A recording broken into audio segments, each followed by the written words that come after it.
it was not working. So please tell me that you can see and hear me right now so I know that I'm not crazy and talking to myself. Well, we all know I'm a little crazy, but we're all a little mad here, right? So who have we got in here?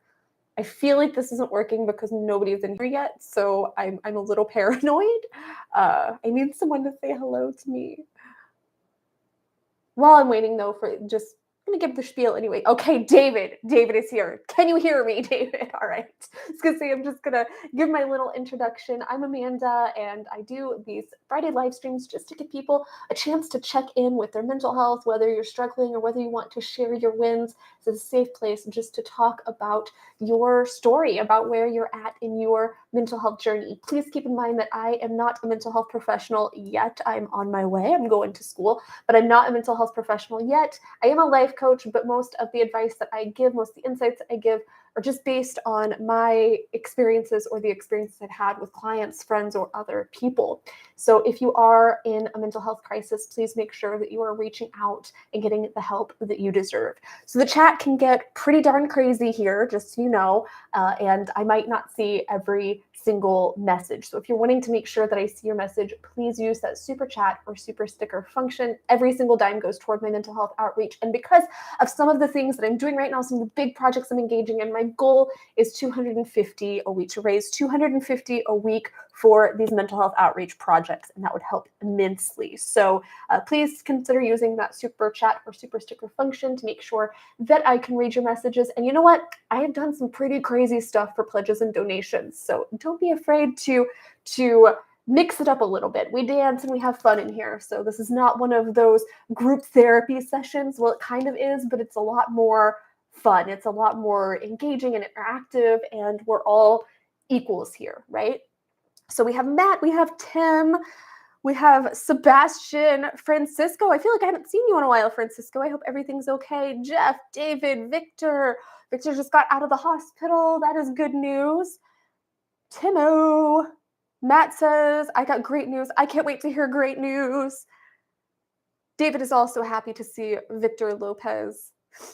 So I had a hard time deciding this morning. For those of you that just watched my Magic Mind review, I had such a hard time this morning figuring out whether to take some of that, whether to do a little half of a wellness shot, or whether to do some chamomile tea, because I was feeling kind of low-grade stress all morning, but I wasn't feeling the need for more energy. So I felt like I needed to ground and balance a little bit more. So I went for the chamomile tea instead of the Magic Mind. But I have a feeling once I get into the in-person classes next week with job and the channel and the big projects that I have going on and everything, I'm going to be going through a lot of those Magic Mind shots. So I will keep you updated on how they go for me. But so far, it's been really awesome just to have kind of that morning boost, because I haven't had morning coffee or anything, and I don't know how long. And it's funny because so many people I know go, I need my morning Java. And I am thinking to myself, yeah, that would just give me a panic attack, actually. So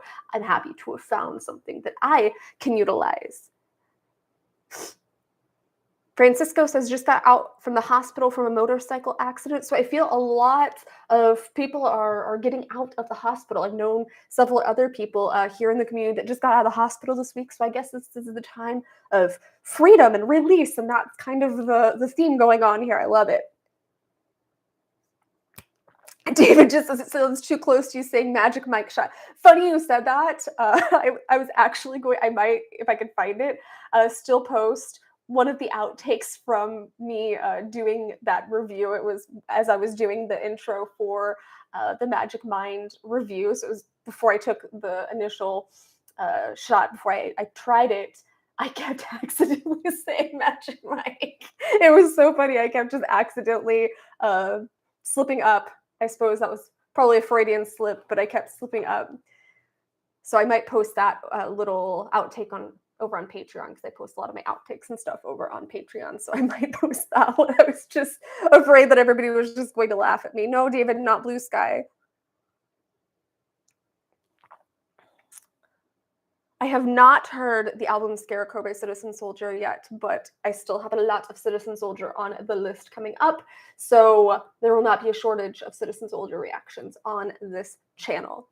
But if you want a sneak peek at all of the things that I'm going to react to and stuff, that's also a perk over on my Patreon. So if you wanted to know which songs and stuff, that is over there. How about some good news for the day? We have so much good news. People getting out of the hospital. Look, we have Mark from Switzerland on here. I love it. So how about some good news for the day? I had sent a news story to Bryson, my son, because these kids are using Minecraft to engage high school students in urban planning. And I thought that was really cool, but that's not the story I want to share today. But I did share that with him just because I think he needs to have some good news in the world too, and see that, you know, these things can be utilized for several different platforms. These games and stuff can be utilized in several different platforms. So, US cancer death rates have fallen 33% since 1991. And this is obviously due to advances in treatment, early detection, less smoking, a lot of people learning more and more how they can adjust their lifestyle to prevent cancer, in some cases, even reverse the symptoms of cancer or reverse the progression of cancer and stuff. So it's pretty amazing how far we've come. But I didn't realize that the cancer rate had fallen so drastically in the past couple of decades. And I thought that was really awesome because, you know, a lot of us that are affected by cancer, it creates this fear because we see this happening to other people, especially if we know it happening to multiple other people. And then we get this mindset, you know, that it's more and more prevalent nowadays, when most things aren't more prevalent nowadays. It's just that we're more exposed to examples and more people these days, so things can seem a lot more prevalent. So it's really happy to have this reminder that it's actually been decreasing. The rate of people dying from cancer in the United States has continuously declined over the past 3 decades. You know what? I did the math wrong in my head because I didn't want to admit how long ago 1991 really was. Oh, that's funny. Um, the US cancer death rate has fallen 33% since 1991, which corresponds to an estimated 3.8 million deaths averted, according to the report published Thursday in CA, a cancer journal for clinicians. The rate of lives lost to cancer continued to shrink in the most recent year, from which data is available between 2019 and 2020, by 1.5%. The 33% decline in cancer mortality is truly formidable, says Karen Knudsen, Chief Executive Officer of the American Cancer Society. The report attributes the steady progress and improvement to cancer treatments, drops in smoking, increases in early detection, and education for cancer. New revelations for prevention for all these things have resulted in true meaningful gains in many of the 200 diseases that we call cancer, which is also interesting because we kind of lump cancer into one umbrella thing when it's actually a lot of different diseases. So that was a nice reminder too. But that's the good news for the day, is that cancer rates are steadily declining and have been for quite some time.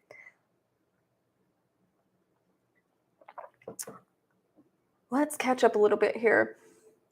Francisco was saying the other driver neglected in seeing the stop sign, distracted by a phone. Luckily, I have cuts and bruises. That is very lucky. I am a big proponent of distraction-free driving. I know that has caused a lot of deaths, a lot of disabilities, and it's a really bad practice for those that are doing it as well. And I know that I am not perfect, and I have engaged in, you know, just looking real fast at that text, or trying to voice reply to a text or something. But I'm working on getting better and better, because I know that living a mindless life is not good for your mental health, and constantly being tethered to your phone is really damaging to your mental health. And there are times, especially when I'm really high stress, that I'll kind of fall into that more and more. And I have to take a step back and say, okay, kind of like with the alcohol, I'm seeing the breadcrumbs here that this is becoming problematic, because this is what I'm turning to for comfort or for relief, when it actually isn't bringing that anyway. It's typically just causing more stress, because either I'm waiting for something, and if I'm not getting it, I'm being disappointed every time I open my phone, or I'm chasing that dopamine high. I don't have an issue with social media because I don't have any social media apps on my phone, so that's not a problem. By the way, I recreated Instagram. It's now Mental Amanda. So if you haven't had a chance to follow me over on Instagram, please make sure to do so. I'm trying to rebuild my account and community there so we can come together and people have a place to message me. Again, really sorry to anyone who was chatting with me on my old account. It has been completely deleted, banned for as far as I know. I have not been able to get it back, and I have not heard back from anyone. But yeah, that's something that I've really been working on, is disengaging more and more from my phone, but especially while driving. And this is really random because I don't typically lean into a lot of these types of treatments, but I'm kind of the person also that thinks, let's just use every modality we can to help and treat things. So I got an amethyst the other night, and I keep that with me. So whenever I am having the urge to just randomly check my email or randomly look at my phone, especially while I'm driving, I can just sit and kind of rub my amethyst and have that mindfulness and that reminder, because amethyst is supposed to help with emotional grounding, but also with addiction.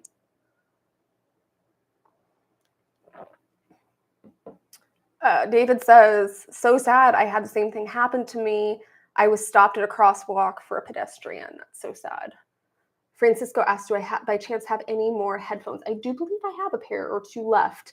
So just let me know if you want to get one of those. I can still sign it up and everything. So just let me know and I will get one to you.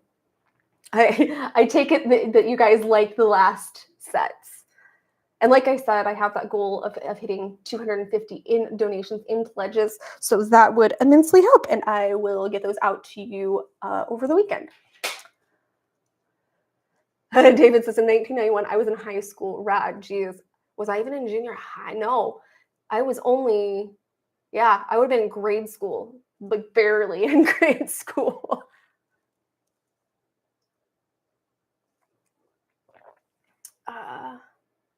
Serafina says, yay, we're kicking butt. We are. I love it.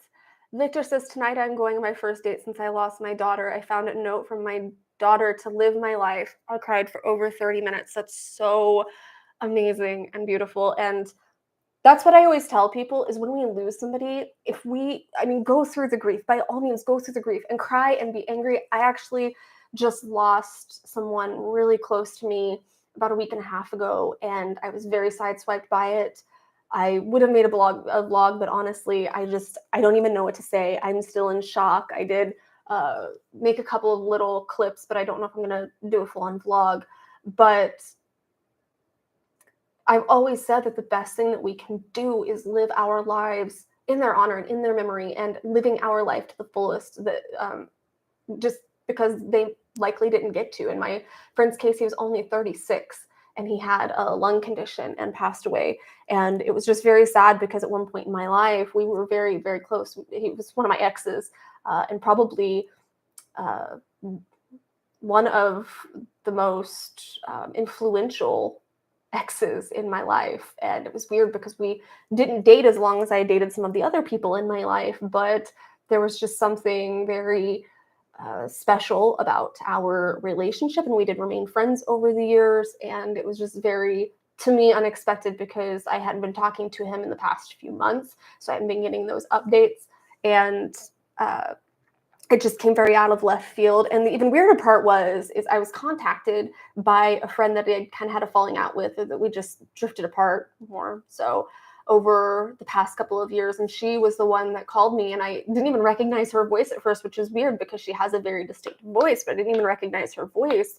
And she was the one to tell me over the phone, and I was hysterical, completely inconsolable, just I lost it, and I didn't know what to do or how to handle it. And I dissociated, and I had a panic attack, and I cried, and I shook, and I screamed, and I got mad. And I think I cycled through all of the stages of grief except acceptance about 20 times just within the first few hours. And it was really difficult, but I stopped and started taking the opportunity to reflect on, okay, what did I learn from this person? What could I share from this person's strengths and this person's story and this person's legacy? How can I share that? And there were several things that I came to, one of which being is this person never gave up on his dreams, ever. He had dreams of being a musician.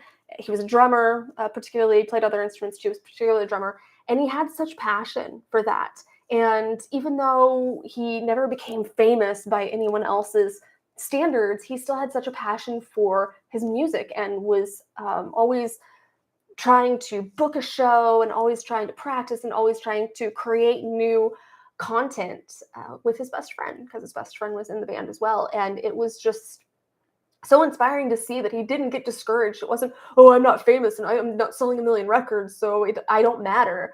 He knew that his music still mattered to some people. His music mattered to him. And that was something that I learned from him. So I wanted to share that with you guys, just to just to kind of practice what I preach, and being able to share the wisdom of those that we've lost. And I'm really, like I said, still in shock and still shaken about it, and not really sure if I want to create content about it yet, but I might. And I went out to Denny's the morning after it happened, and this is the first time I've been to Denny's, and I don't know how long, because that was something that I correlated to him. And I just went out to Denny's and had a cup of tea and some fruit and some herbed potatoes and looked through pictures. I hadn't done that in a long time. I had a folder of pictures and letters and emails and stuff like that. So I just looked through that. I mean, actual printed out pictures, guys. That tells you how old we were when we were dating and stuff. We were still teenagers, but it was really healing to go through all of it, and I didn't feel guilty for some of the anger I was feeling too, because all these things were coming up, and it's not on me to judge and say I shouldn't feel angry because this person just passed away. It's my responsibility to say, okay, why am I feeling angry? How can I get through this in a healthy manner that's honoring myself and honoring his memory in a way that I feel is appropriate? So I think I've been doing pretty good, even though it's been really difficult. Look, we have Philippines up in here. I think I still have blue. I think I have a blue and a pink, Francisco. If I'm wrong, I will let you know, but I think I still have a blue and a pink. Ben, which is ironic, by the way, because my friend's name was Ben. Ben M., my adopted brother, passed away on January 2nd of pneumonia at age 43, hit me like a truck. Yeah, it's never easy to lose someone, but I feel like it's always hardest when it sideswipes us, because we don't have any opportunity to build up our reserves all to fill our bucket before something happens. Like with my dad was terminal. With my mom, heart attack, gone. And there was no trying to have that closure and say my goodbyes and have that peace and everything. I feel like I never got that opportunity, and that can just the what ifs and the shoulds, and it will eat you alive. It really will. I was talking about that in my Garth Brooks reaction, how those regrets will just absolutely eat you alive if you let them.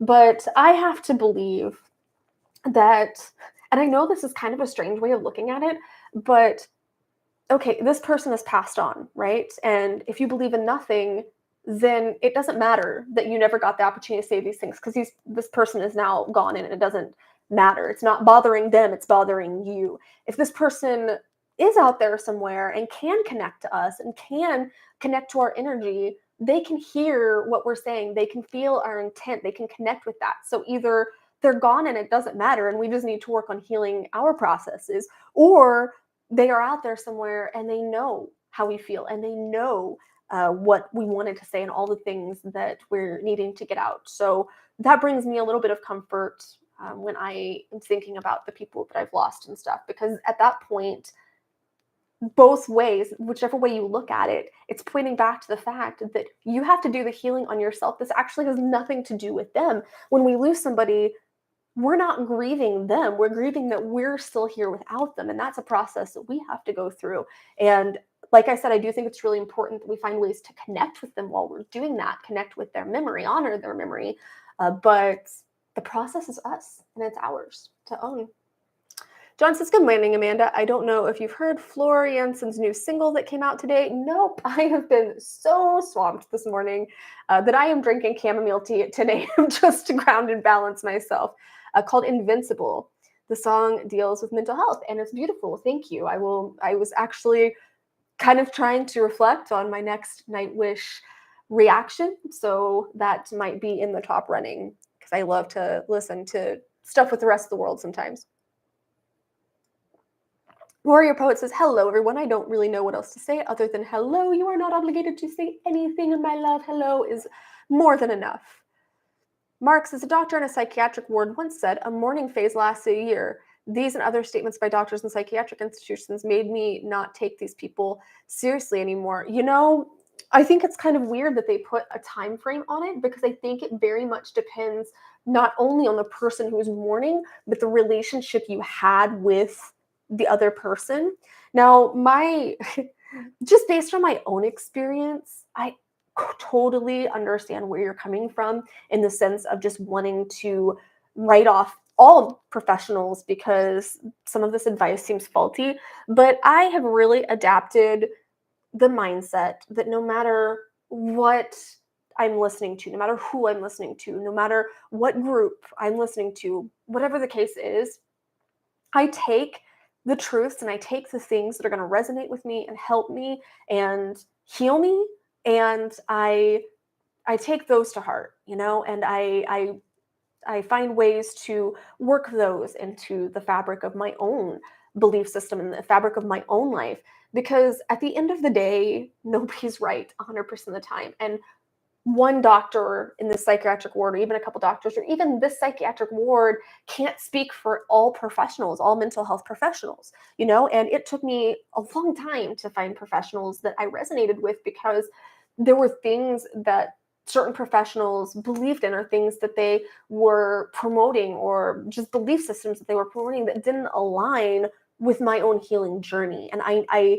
knew kind of what that looked like. I didn't know exactly, but I at least knew some of the things I wanted and some of the things I didn't want, even if I didn't know how to piece things together to get there. So I kind of had a good idea for what I was looking for in a professional. And it took me a while to really find someone that really matched my vibration. I know that sounds really, really kind of hippie, but I do think it's important. And we can't write off one person or one religion or one group or one charity or one segment of people for the misspeakings of one person that happens to fall into that category. David says, always tell people you love them whenever you can. I love you, and I love all of you that are here right now and all of you that are watching later. Ben says, even using the language of alignment is important to keep your tenacity, and that vibe match is out there. It absolutely is. And I really do think that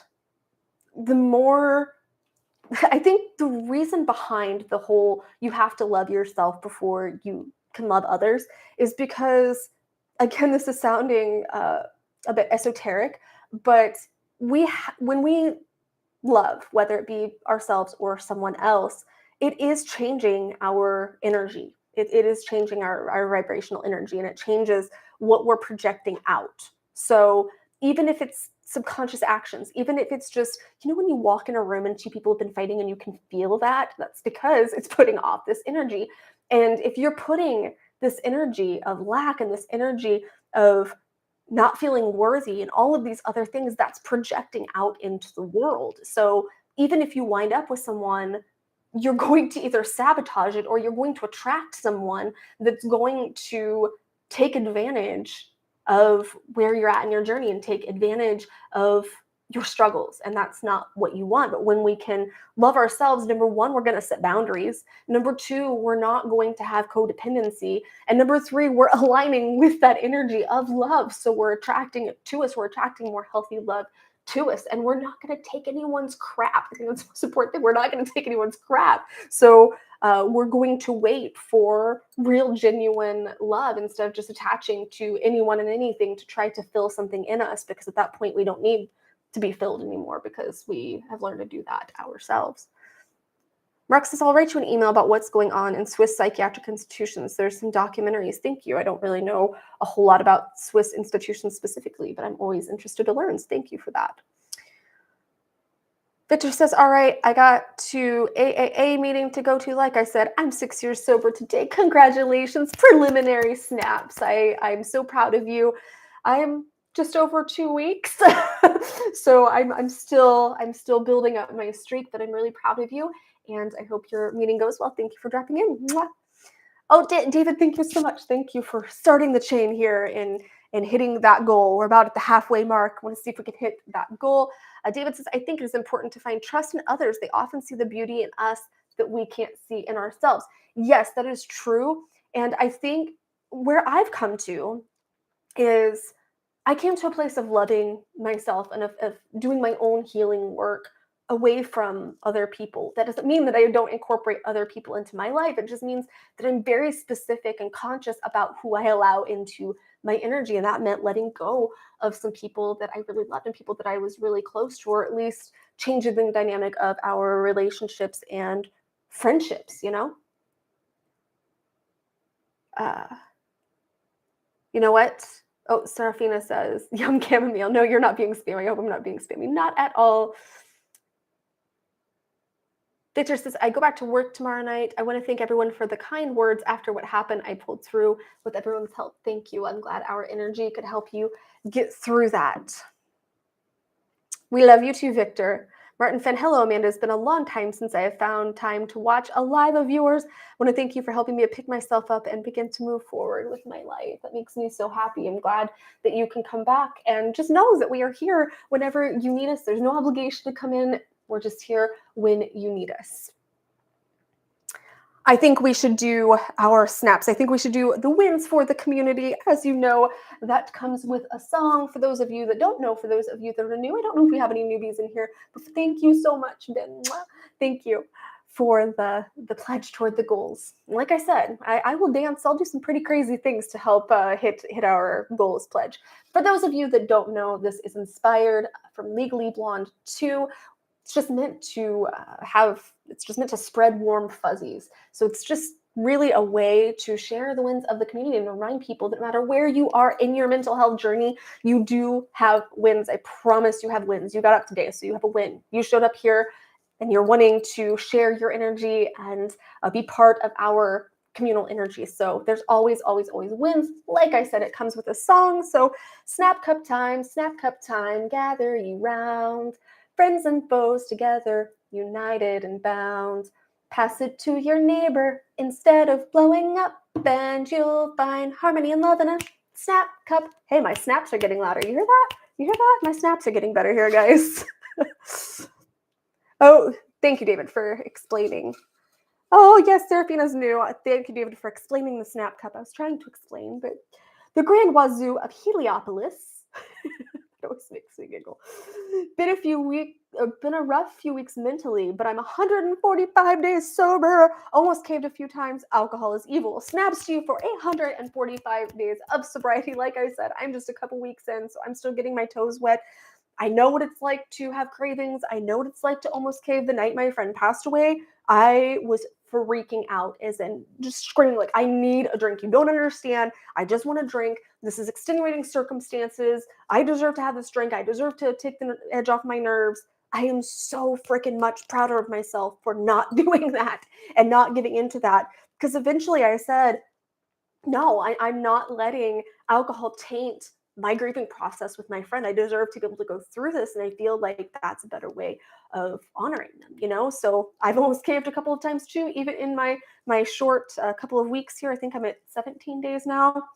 I will argue, though, I don't like saying alcohol is evil because I feel like that gives it power. You know, I feel like saying that it's evil makes it seem like some malicious entity when it's not the alcohol that's evil. I don't think alcohol is any more evil than apple juice.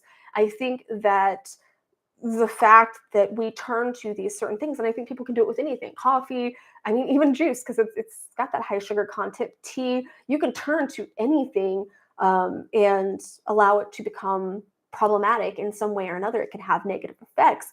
But I think that addiction can be evil if we don't address it. I think that I don't really like to use the word evil because it just makes it seem like it's some sort of outside force that we can't control. And that's the one thing that I always struggled with when it comes to AA and things like that is, had I said that I don't have control, had I taken that first step and relinquished control over my addiction, in my case, it was cocaine, had I done that, I don't think I ever could have quit because I would have just kept saying, well, it's out of my control. Well, if I'm having cravings and I just give in, that's because I am not in control of this. And I had to take a very different approach, but I know different things work for different people. And I'm not saying that sobriety or recovery or any of that is a one stop shop for everyone. I think that there's different paths for everyone. Alcohol is just a drink to have with friends. See, I think it can be, I think that, like I said in my video, in my vlog, for me, I started seeing the breadcrumbs that at first it was a drink to have with friends. Then it was just a drink on Friday night. Then it was a drink every night. Then one drink wasn't enough. And it's not like I was an alcoholic, at least not by my definition, but I could see the breadcrumbs where it was becoming problematic. But I am very proud of you for 145 days sober. For anyone else here in the community that is in that journey, for anyone who is looking to start that journey, you know what? That's kind of the first step, is realizing that you have a problem, right? And then being able to find what works for you. And if you are just having moderate drinks with friends, or moderate drinking here and there, that's okay too.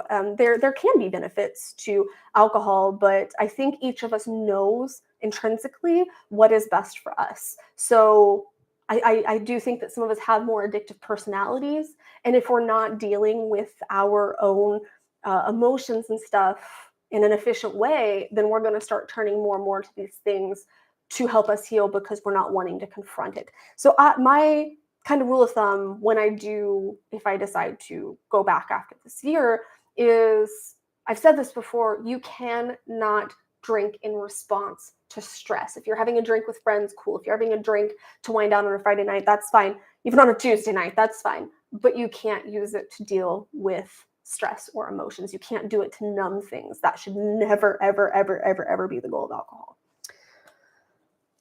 Steve Coronado says, I was diagnosed with bipolar disorder and anxiety. I've also managed to acquire social anxiety. Been years now, but only a few, which I'd say were extremely difficult for me because I'm not used to being hindered in such a manner at 53 years of age. That being said, my wins this week, I've started taking vitamins and accompanied my nephew while he works. He's paying me to help him, but I'm not taking anything from him yet. I've spent the past year in my room trying to figure out how and what to do. Snaps to you for starting vitamins and for getting out and finding something to connect with, something that might just help you, in your journey of finding your purpose and your meaning. And I will say that vitamins have helped me immensely, immensely, immensely. Even if it's ashwagandha and things like that, I take a couple of supplements, a couple of vitamins, because we don't realize that if there's deficiencies, it can very much affect our mental health. That's one of the things I talk about in my Happiness Boost course. If you want to take the free 5-day challenge, make sure that you go to happinessboost.life. I link that in all my video descriptions, but it can help you understand how vitamin deficiencies can very much affect our brain and our mental health. But yeah, snaps to you for being able to start taking those and finding something that is meaningful for you. I hope that you and your nephew have some really amazing bonding time and you continue to find what you want to do. Don't rush yourself. I know you're saying, oh my gosh, I've spent the past year in my room. I spent years and years figuring out what I want to do, and I still don't think I have it completely figured out. So just take your time. And I think a lot of it is just exploring different things, because if nothing else, you go, well, that wasn't something that I want to do again, or you think, I really liked that. So there's a difference there. Sing that song again. It's not my fault, Aaron, that you missed the song and you're expecting us to, no, see, Edward just joined the chat. If I sing that song again, Aaron, like he's going to be sending you bills right now for his trauma therapy of me singing this song. And yes, hello, happy Friday the 13th to you too. I was actually going to indulge in a video over on the Dead Meat channel. I was very sad to find out that James over on Dead Meat, James A. Janice, is actually struggling. His dad is struggling with his physical health right now. So know that channel's big and doesn't need my shout out at all. But make sure that you go show some love on that video, because I think everyone deserves love and support from people that care. So I will resort to going back and watching one of the old videos, because I don't feel like watching a whole horror movie today, nor do I have time. But I think I'll still probably indulge in something just to kind of celebrate the day a little bit. I think 13 was always my dad's lucky number, and I think that I picked that up from him a little bit. Aaron says, what did I ever do to you? Just an excuse for me to watch old Jason movies. Yes, on the last Friday the 13th, Aaron and I watched Freddy versus Jason. AK Fab says, I'm considering surviving to 2023 a major accomplishment because it is, because this has been an absolute nightmare. I'm a rape survivor. I love that you use the word survivor. I'm a former addict. I survived 2 fires, a pregnancy while homeless, guns to my head, being abused, losing my entire family at once. I think that if I am still alive, that's cause for celebration right now, so I'm going to hold on to that. You don't even have to think that is cause for such big celebration. Big snaps to you. You have survived so much, and this is exactly the mindset that we should be taking. I'm actually reading the book right now, The Happiest Man on Earth by Eddie Jacques, I think his name is, and he is a Holocaust survivor, and he's talking about how he went through all these things and still found happiness. So maybe read that. Maybe you can read that with me, and we can talk about it. I'd love to talk about it on a stream, even if you don't want to talk about it personally. I'd love to bring it up and talk about it on a stream, but that is so much. And I know that there's a lot of healing to come from those situations. I'm a rape survivor as well, and a former addict. I've been homeless. I've been threatened. I've been abused more emotionally than physically, but I've definitely went through some pretty intense abuse. I've been homeless.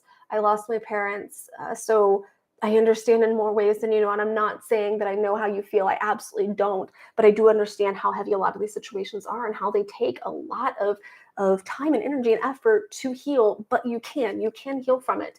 And especially when it comes to things like rape and things like addiction and those sorts of situations, by living your best life, you're sticking it to that substance. You're sticking it to that person. You're saying, no, I'm not going to let you have power over me for the rest of my life. You might have had power over me in that moment, but you're not going to dictate the rest of my life. So big snaps to you for finding your strength, making it this far, and I can't wait to hear what you accomplish in 2023.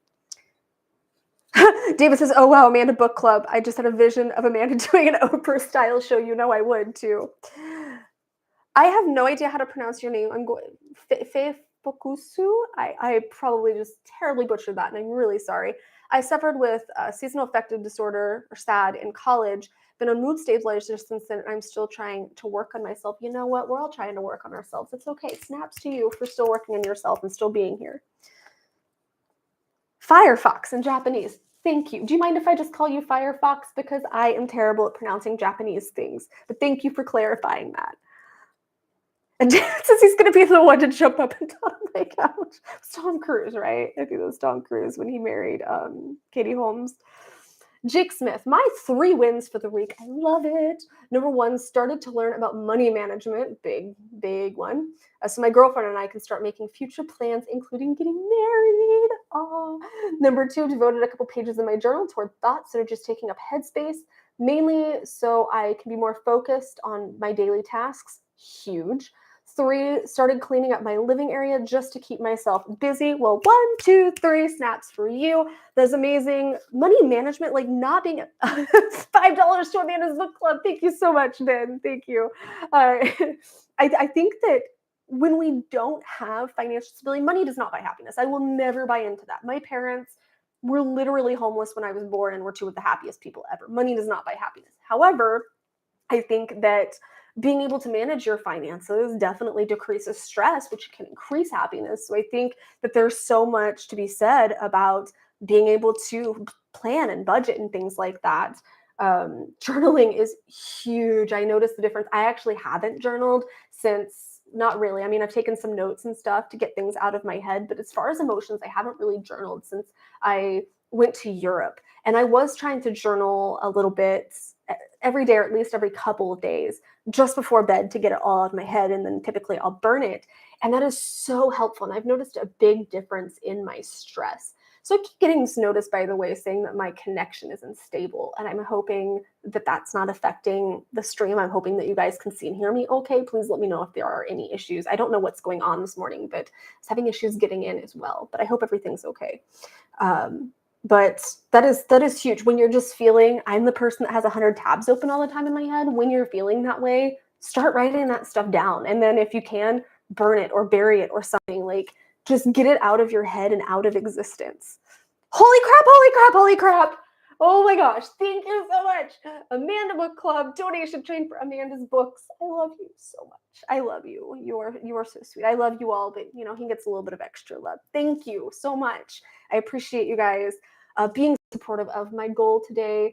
I think, let's see, I think we might almost be halfway to the goal for today. So thank you guys for pledging and helping me reach this goal. Like I said, I'm just trying to reach this goal so that I can do more outreach and I have more funding for my big projects, which we will be talking more about here soon.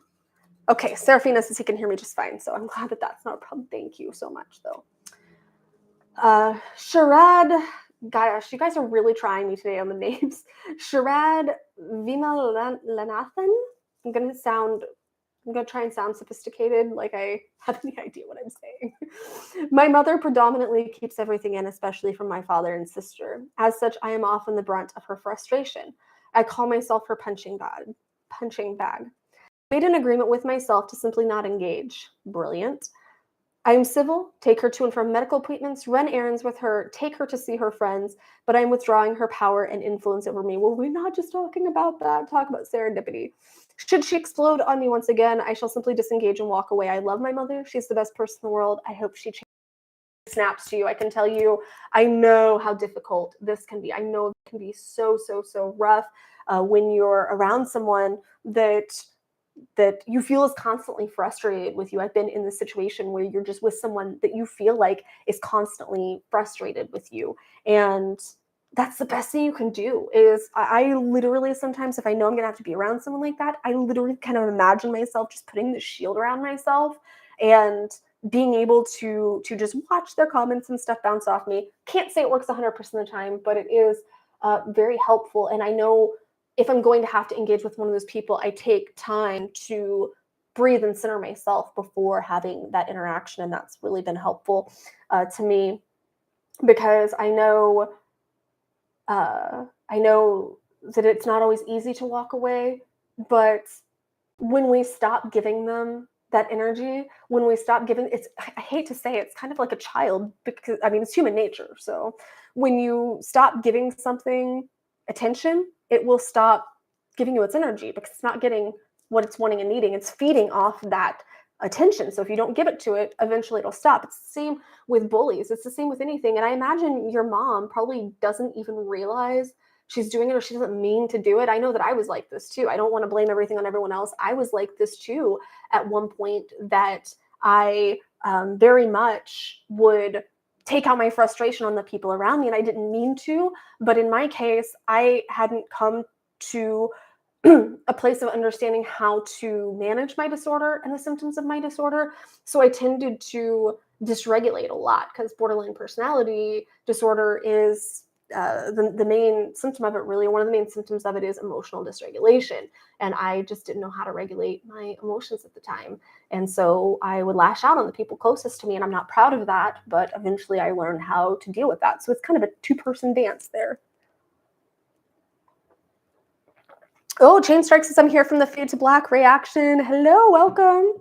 Always glad to have new people here. Oh, Firefox, was it? Yes, yes. I love foxes in Japanese culture, so I combined the two. I love it. Says, yes, please do book reviews. Also, can you read Battle Royale? I'm not sure if you're talking about the book that the movie is based on. I'm not entirely sure I want to read that because I know the movie is a little bit heavier than what I would care to engage in. I don't like really, really graphic stuff, so I'm not sure that I would like the book, but I would love to do book reviews. If that was something you guys would be interested in, that would absolutely make my day. So make sure you let me know over here. Let's join the pledge train, the donation train. Let me know though. Sticker your comment so I can see if that's something you guys are genuinely interested in. I am more than happy. And sometimes you might have to deal with book reviews on The Bold, the Beautiful. I'm just kidding. I will keep it to book reviews on mental health subjects or subjects that I feel pertain to our happiness. And sometimes that might be a little abstract, but let me know. Skull Crusher says, my mental health wins learning to deal with negativity in bad situations. It's rough but necessary to live a good life. Got to build up my mental toughness. Did I give Sherrod snaps? I don't remember. So if I didn't, extra snaps. Snaps for Skull Crusher. I think that it's easy to be able to flourish when things are kind of going smoothly. And I think when we say things like, I want to cultivate more patience, or in my case, I want to heal from some of my triggers, right? You know what the universe is going to do? The universe is going to give you more opportunities to deal with that. And sometimes it's going to feel like, why is the universe dumping all these things on me? Or God, if that's the word you want to use, if that's the visual you want to use. I feel that when we can figure out how to cope in bad situations, in uncomfortable, stressful situations, when we can find our skills in those moments, that's the biggest healing boost ever, I think, that we go from, okay, I was able to put on some essential oil this morning and have a good morning, but what happens when the toilet breaks? That happened to me this morning. My upstairs toilet is now clogged, and I don't know how to deal with it today. So it's just things like that. Like I was running around. I had lots of things to do today. I mean, lots of things to do today. So I was running around a lot and just trying to make sure that I'm on time for everything and I'm prepared for everything.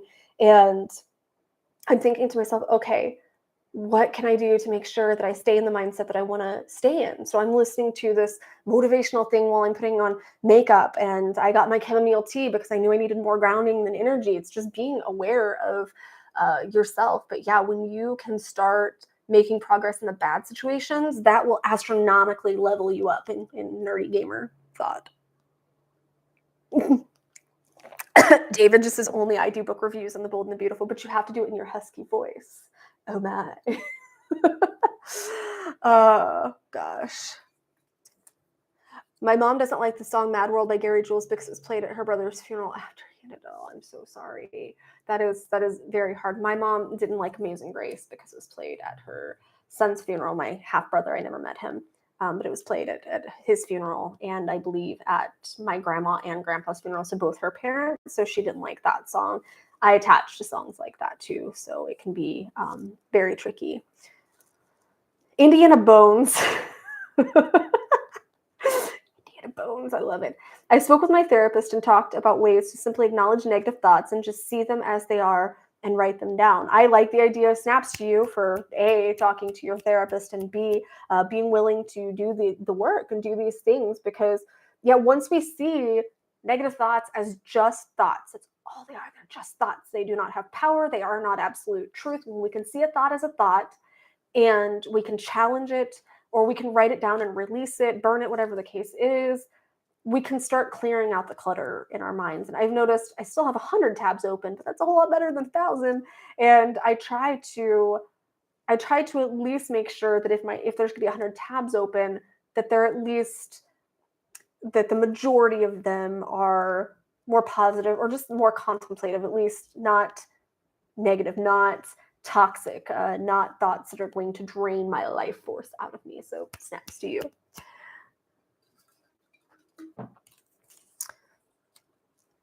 Martin Finn says, if I could be so bold as to give advice to others who have been bitten by the black dog as I have, Amanda knows my story, I would just like to say that when you improve, don't wait for praise. Yes, yes, yes, yes. You do not need anyone else's validation. You are amazing and you are worthy and you are lovable.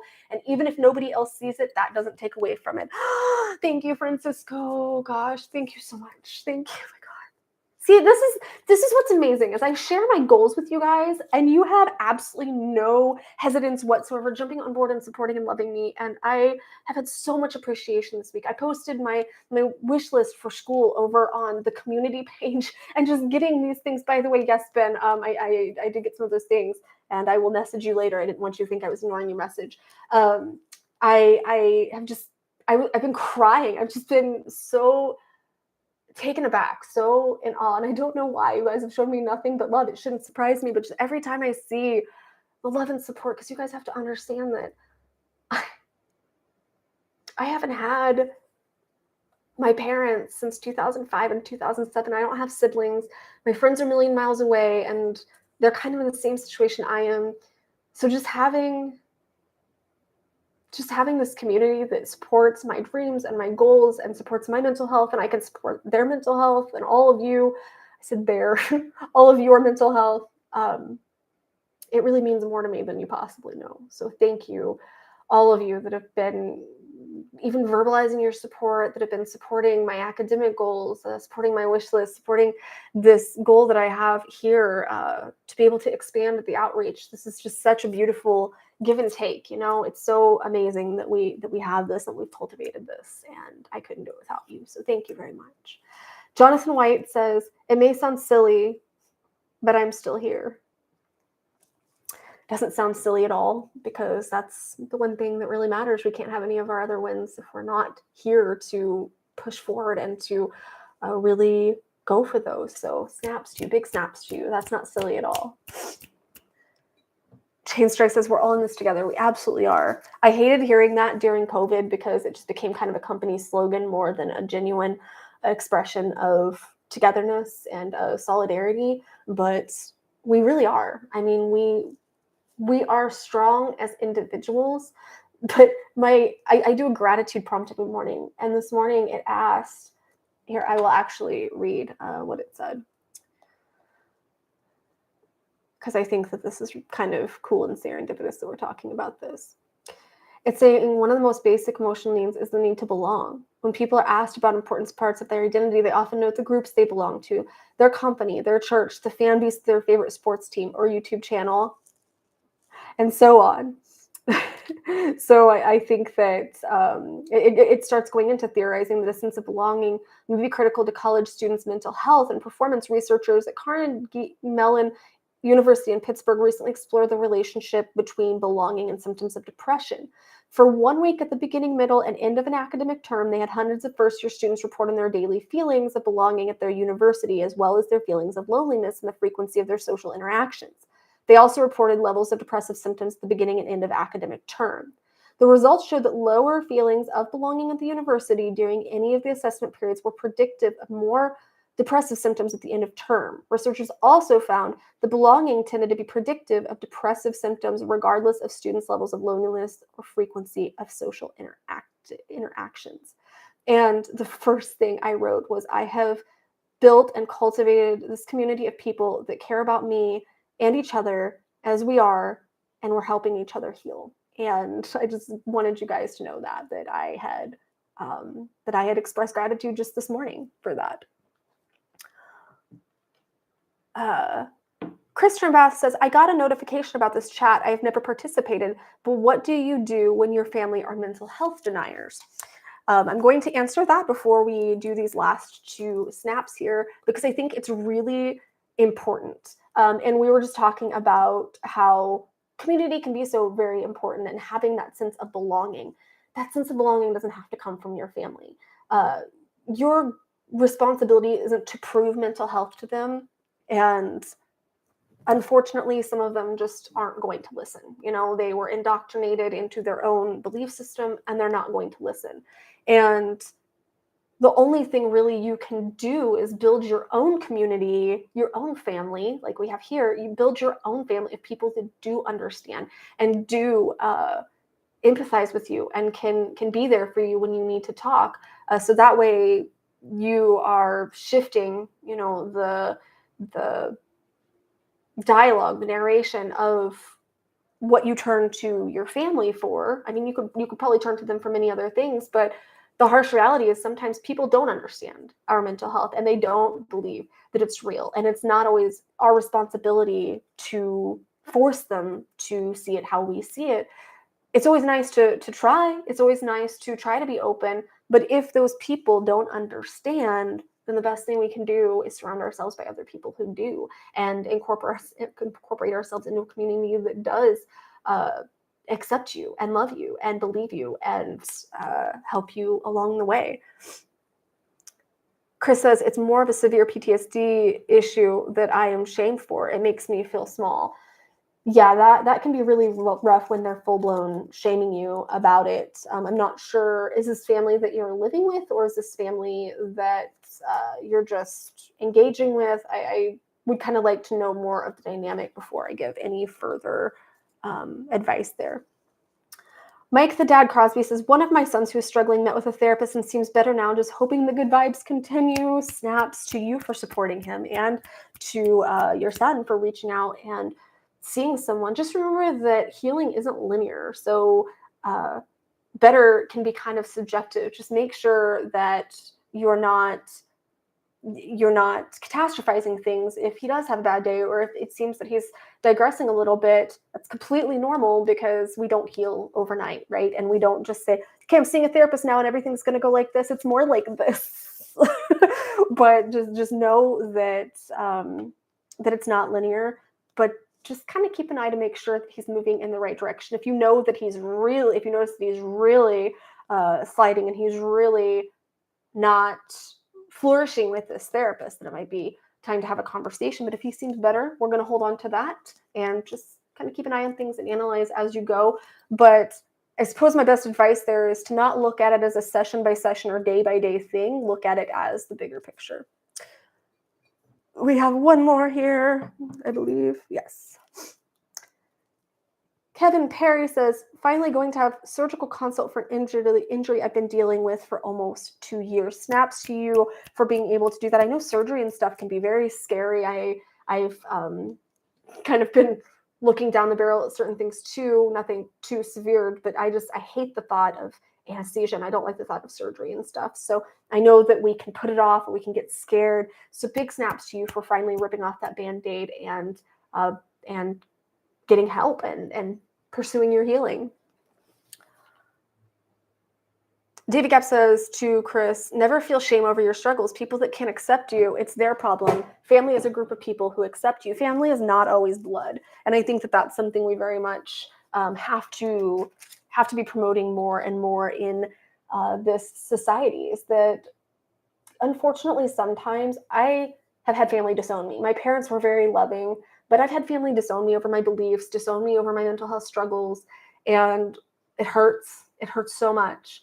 But I have family here. I have family in my best friends. I have family with my son. Like, I make my own family, and sometimes it's all you can do. Aaron is a real person, I promise. He was poking his head in there to check in on the stream. Oh. Eugene Asdell in Yoda voice, yes to David, you listen. Benim says, David agreed. I've chosen people to join my family and do not associate with all my kin. I don't either. I mean, since my parents have gone, there is a cousin and a couple of aunts that I talk to, and not even super frequently, but my family mostly isn't blood, other than Bryson, my son. Chris says, thank you, everyone. I needed some ups today. Well, I am glad that we could just bring your vibes a little bit up. I know I say certain things a lot, but it's because I really need to drill them into you really, really hard.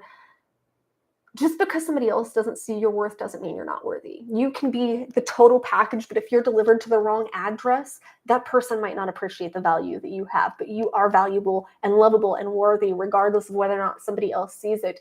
And I see that you're trying. I see that you are reaching out for help. I see that you're trying to heal. And I know that you know that in your heart. And you know what? You don't need your family's validation. You really don't in order to heal from PTSD. You don't need that. It helps, and I know we want it, but we don't need it. Create your own family, and you can start with us, all of us. Aaron says, David, is that a Geo Blackmore reference? Metamark 12 says, friends will be there for you, but real friends help you bury the body. Keep quiet. I'm not going to say anything on a live stream. Eugene says, unfortunately, Chris, I've had to cut off many blood relatives, including my parents, due to toxic behavior. Eventually, after years, they came around. I've seen that happen a lot, because a lot of times people perpetuate toxic behavior because we've let them and we've accepted this. And when we set a boundary, it might shock them. When we walk away, they're going to push harder. But eventually, they'll start seeing, wow, yeah, this was really unacceptable. This was really toxic. A lot of the times, that's how it happens, is once you set that boundary and you, if possible, remove yourself from that situation, either you're going to build new family, you're going to heal, or they'll eventually come around. So we have a couple more minutes here. If I need to do, what do I need to do? What crazy things do I need to do to hit our goal here today, our pledge goal here today? Let me see if I can look. I don't know if I can see the totals until we close out, but I think we're pretty close. Miss Felony Strutter says, can't anymore, I'm out. Darling, you so can. And I know what that feels like to just, I can't do this. I can't do another day. I can't handle this. I've been there. I get it. But you absolutely can. And if you need help, that is completely okay. Get help. Do what you need to do just to get through these difficult parts and to start building that foundation again. Sorry, I haven't been able to be here. Much hope everyone is doing well. This is more War Moose Eternal. That is completely okay. Like I've said before, you don't have to be here all of the time. You know, you don't have to show up to every chat or to every stream or watch every video just for us to love and accept you. You know what I'm saying? You can do that whenever. You just pop in when you're ready, when you want to. We are here. Martin Finn says, I've had to cut off a lot of my family to help me heal. See, this is something that everyone has to deal with. And unfortunately, sometimes it's family that's closer to us, like parents or siblings. But I think everyone's had to cut off family at some point because there's that one or many members that are toxic. You just have to set boundaries and cut ties. Hadahandia says, my recent stressor has been in the role of support on friend streams without allowing them to become too dependent on me. Been finding more and more that people were using me as a crutch. You know what? It comes back to setting boundaries. It's great to support people, but you have to know your own boundaries and sometimes make them clear. Yep, you can't pick your blood relative family.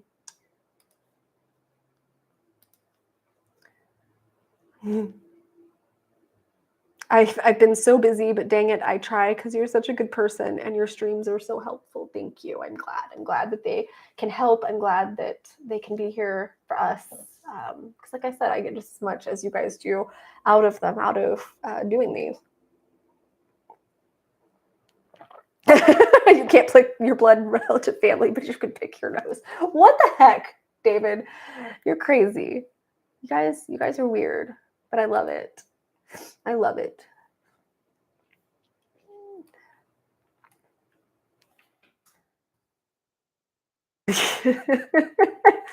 Oh, David says, Aaron Butler, you can put on a yellow jumpsuit and gas mask to fix the toilet. That will drive Amanda wild.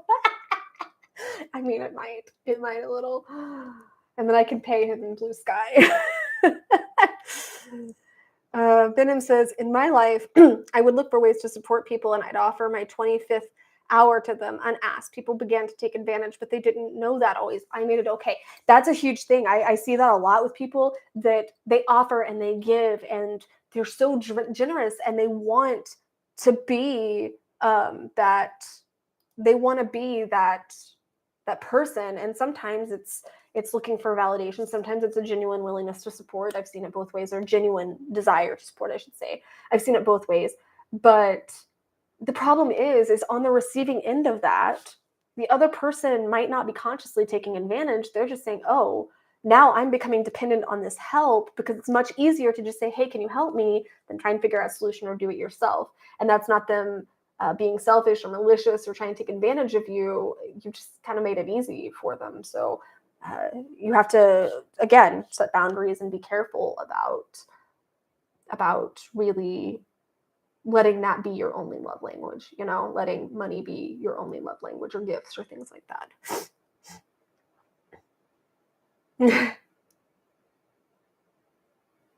Aw, Firefox says, I hope it doesn't sound too rude, but you look really pretty. Thank you.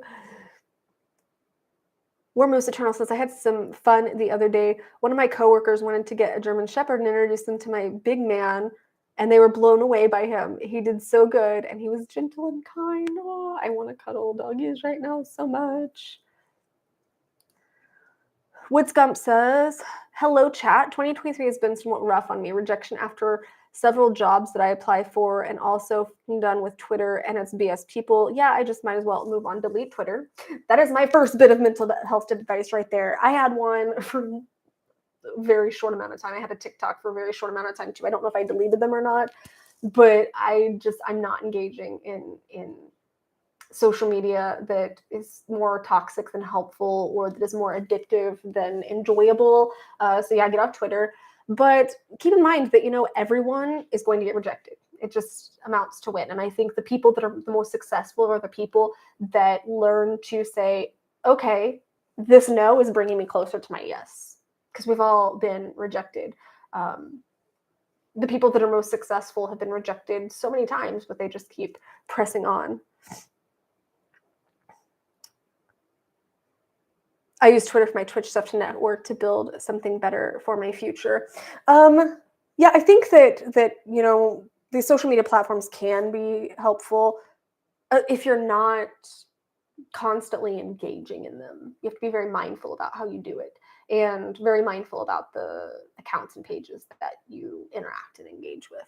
Like I said, I just made my new Instagram because my other one got deleted. So please make sure to go check that out, Mental Amanda on Instagram. But I have to get going. I have several other things that I have to go do today, but this was fun. Thank you so much for everyone for trying to help us meet that goal. I think we were just a little bit short, but I think we came pretty darn close. So thank you guys so much for trying to help me reach that goal, and for being part of this community, and for, oh yes, $8. We are $8 short. For being part of this community, and for loving me and loving each other through all of the craziness that the world throws at us. So I will see you guys. I have a couple reactions coming out here in the next week that I think you're going to love. So I am excited to see what you think, and I will see you soon. Love you so much. Mwah.